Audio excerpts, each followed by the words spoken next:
আমি এখন বলবো নেইমারের জীবন কাহিনী। নেইমার বিশ্বের অন্যতম জনপ্রিয় ফুটবলার। তিনি 1959 সালের ফেব্রুয়ারি মগিদাস ক্রুজেস ব্রাজিলে জন্মগ্রহণ করেন। শৈশব নেইমার ছোটবেলা থেকেই ফুটবলের প্রতি আগ্রহী ছিলেন।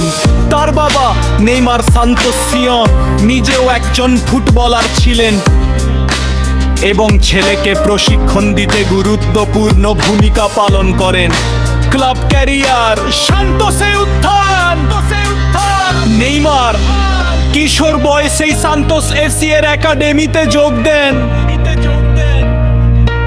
এবার সালে সিনিয়র দলে অভিষেক করে দ্রুত তারকা হয়ে ওঠেন। বার্সেলোনা অধ্যায় 41 সালে তিনি এফসি বার্সেলোনা এ যোগ দেন।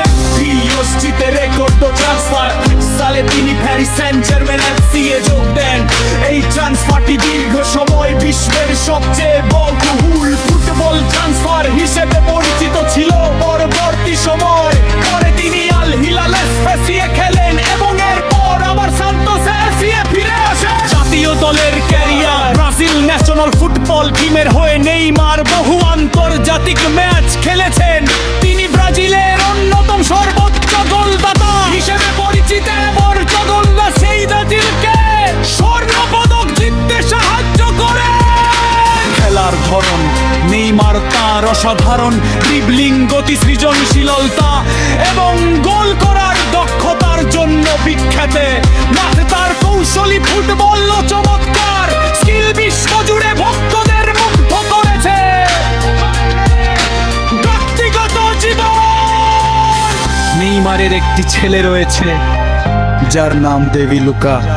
মাঠের বাইরে তিনি বিভিন্ন দাতব্য কাজ এবং সামাজিক উদ্যোগেও অংশ নিয়েছেন। সংক্ষেপে নেইমারের জীবন হলো ব্রাজিলের এক প্রতিভাবান শিশুর বিশ্ব ফুটবল